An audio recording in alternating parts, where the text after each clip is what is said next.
I'm Tabitha Rock. And I'm Sam Davenport. Born and bred in Melbourne, we live and breathe property, and we know the Melbourne market like the back of our hand. We've both been buying and selling real estate in Metro Melbourne for over 2 decades combined, and we've learned a few lessons along the way. This one's a bit different, this app. Bit different? Bit different. We're running people through a case study, real life, past clients of prop culture, and just their whole situation, transaction, what they went through, because they were buying and selling real estate. It was your clients. Yes, yeah. Yeah, we're going to give a case study every season because often we find that people just question, like, why would you get an advocate involved? Like, what do you guys do? And who uses you? Why? Yeah, exactly. And the answer to all of those questions is so varied from client to client. Like the reason why people will use us from one client to the next can be completely different. So we thought it's going to be obviously a good idea for us to just run through case studies, anonymous case studies obviously, but recent past clients from start to finish, from sign on to purchase, exactly sort of what happened and how we helped them through the process. So the one we're going to run through today was a really interesting and fun one for us, you know, just when the stakes are super high, which they always are. And they're great clients. That always helps. Yeah, exactly. So fun to work with.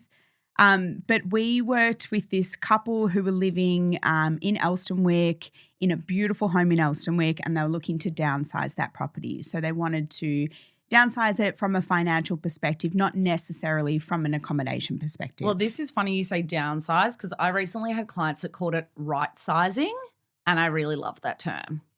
Right sizing is good. Should we revamp? I know. Yeah. Because like even when you upsize or you downsize, it's just you're right sizing for that time of your life.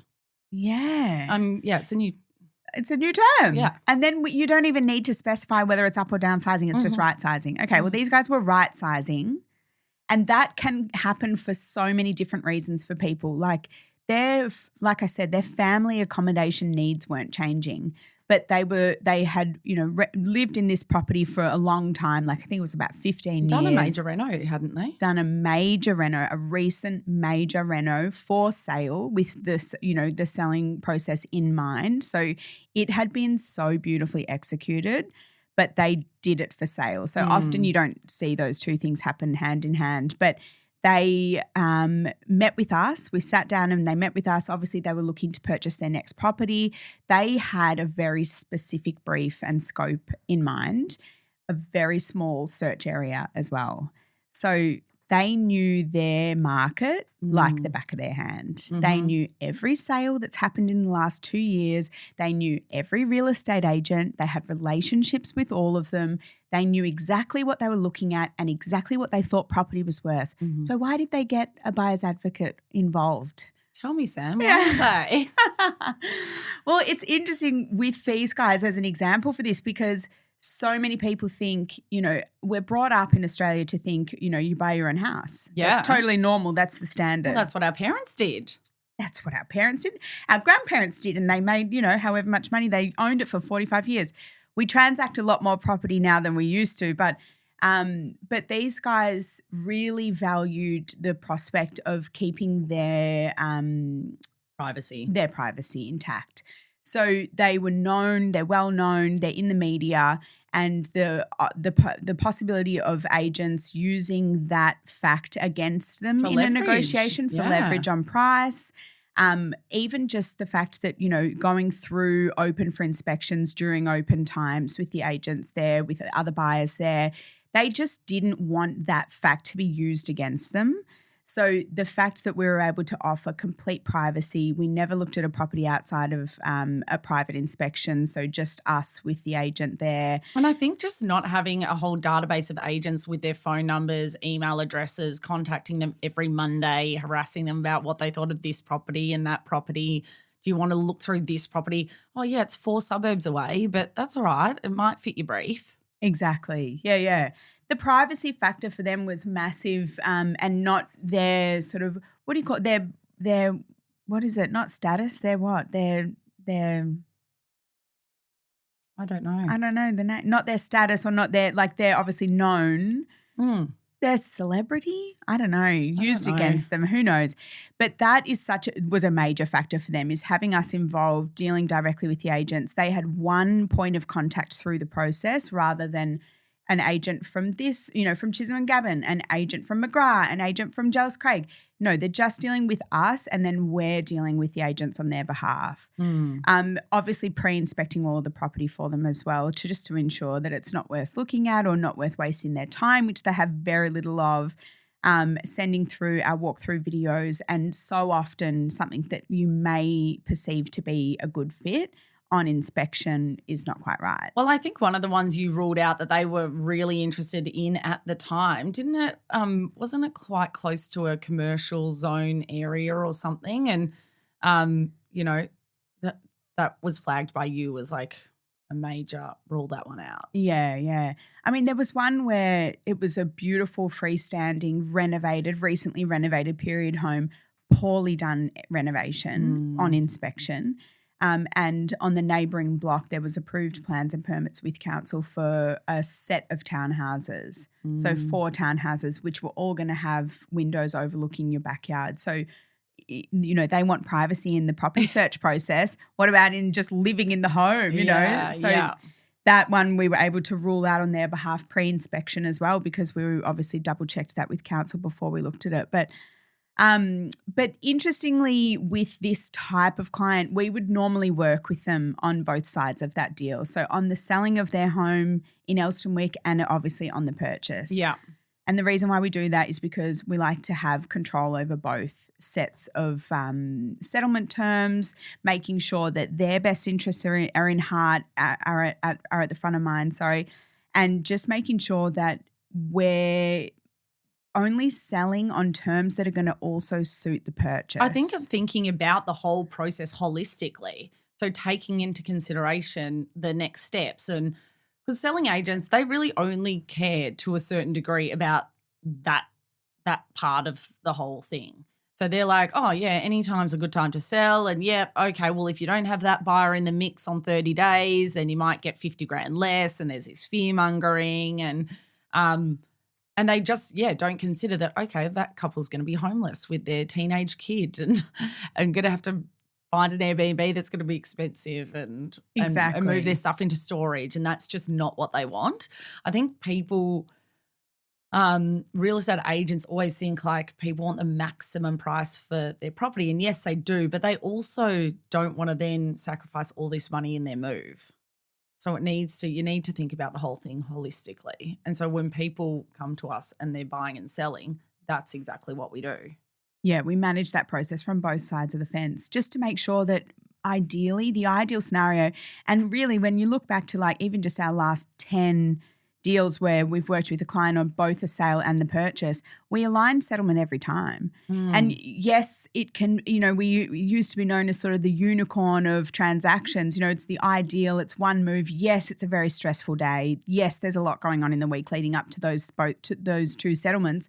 However, in the scheme of things, avoiding that double move, particularly when there's animals, kids, jobs, lives involved, it does make it a lot easier. And we make sure one settles in the morning, one settles in the afternoon. Yeah. Move from one to the next. And we've mentioned this in another episode, but definitely we recommend solicitors when it comes to those sort of like 2 settlements on a day. Conveyancers are probably totally fine to handle it, but if anything goes wrong, you certainly just want to pay a couple of $100 extra to get a solicitor on your side. Exactly, to get a solicitor on the job, yeah.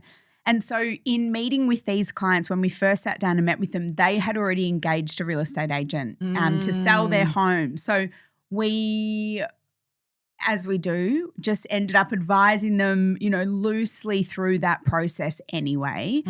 But it does make it a lot more difficult for us. Where do we get involved? We don't want to overstep with the selling agent, all of those things. We don't want to get too involved. Obviously, they're dealing directly with their client who they've signed on an agreement with, and we respect that. So we try not to get in the middle of that. However, what ended up happening is that they sold their property pre-auction in what ended up being a bidding war, which was amazing. They got a fantastic price for their place. But the agents signed up and sold their place on 60-day settlement. And they were wanting to confirm their sale price before we really got stuck into the search. So we knew, which is often the case, and that's why we recommend selling on a 120-day settlement. Yeah, as a minimum, do 150 or earlier by mutual, whatever. Just give yourself time and space. But anyway, so they called me and, we've just sold on 60-day settlement. Okay, so that now means that you can imagine all the other vendors who are selling their family homes in these areas have got kids to move, and they've also got to repurchase in the market too. So often they're not really wanting a 60-day or less settlement either. Anyway, so. And also when the search area is quite tight. It's like we've got limited stock. Now we've got really limited time. So tight. The stock in the area that we were looking in is so tight, And we look at a suburb and now you're eliminating main roads. You're eliminating south side of the street. You're eliminating bus routes.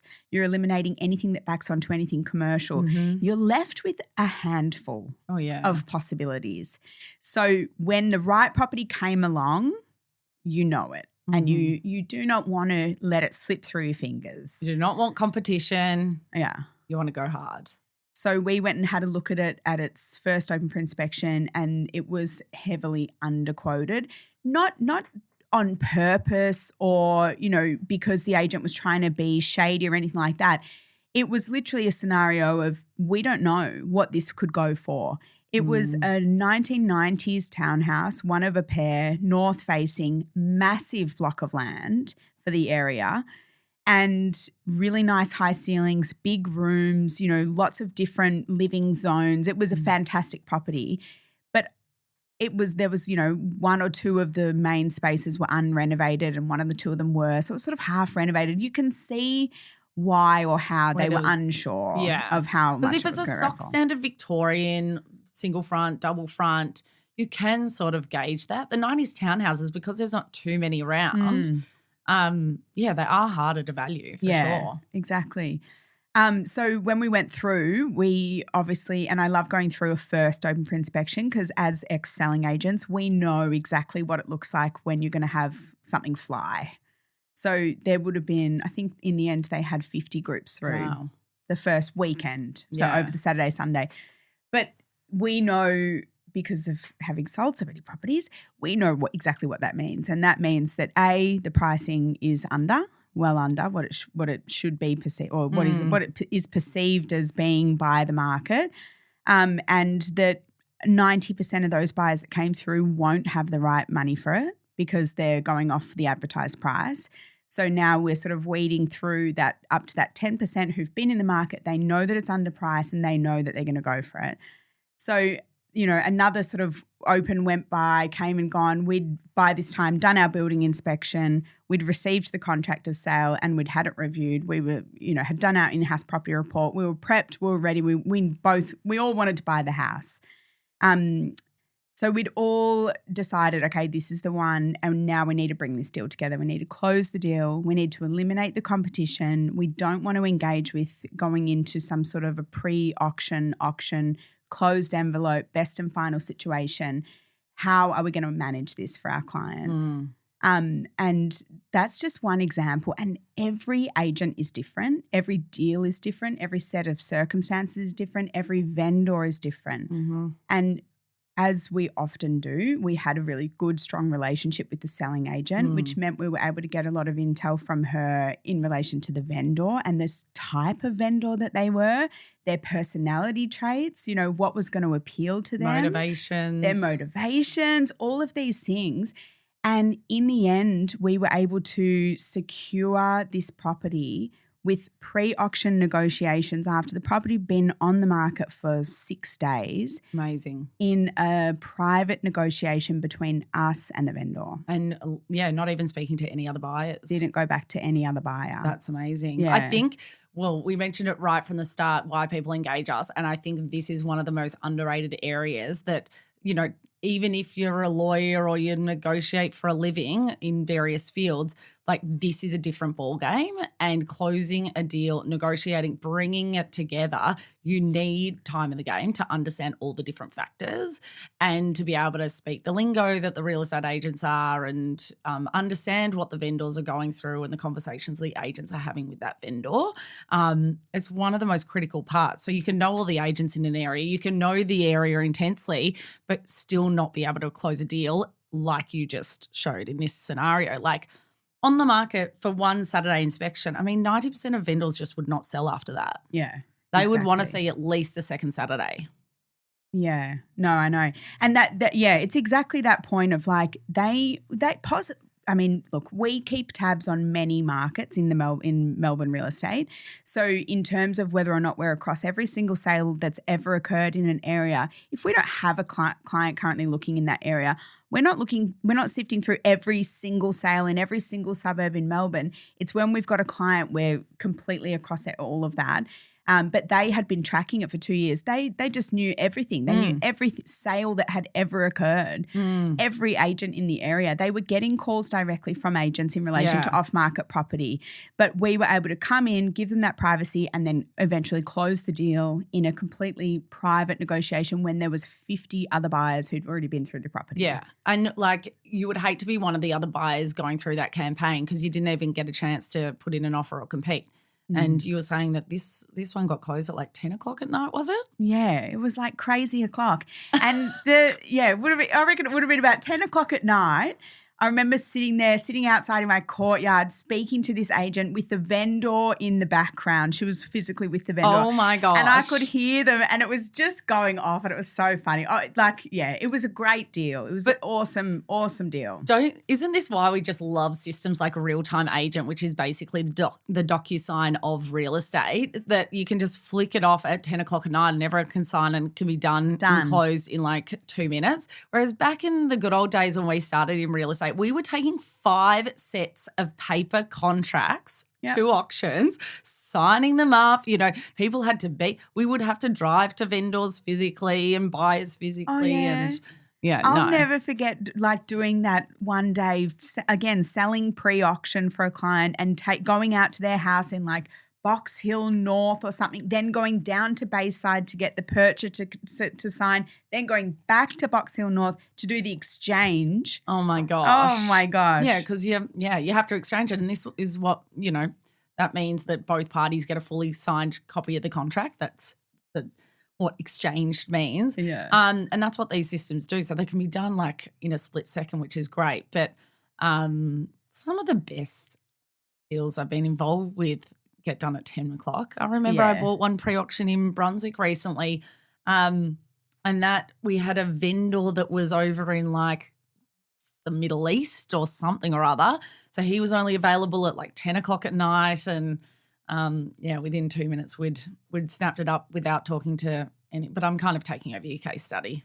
Sorry about that. No, God, no, I'm done. We're done. No. That's it. That's just one example of working with prop culture, and stay tuned. We'll give you some more interesting case studies down the track. You know what we should give the people in a coming episode? We should actually go through how they buy pre-auction. I think that would be like, we'll give you the tips. We can still do it better than you can, but that's all right. We'll give you some of our golden nuggets in an upcoming ep. So watch this space. Let's do it. F, marry, kill. What do you have for me this week, Sam? Oh, I've got one just for you, not so much for the people. Oh, okay. Okay, F, marry, kill. Our 3 services. Okay. Vendor advocacy. I already know exactly what you're going to say. Buyer advocacy or the double-ended deal. That's borderline double-ended deal.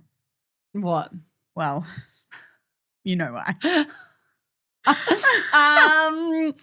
Well, I think I'm going to say something different to what you expect. I will marry the double-ended deal because I love when we can help people holistically, and it's not just really transactional real estate like, okay, we've sold this home, we're done with you, we've bought this home, moving on.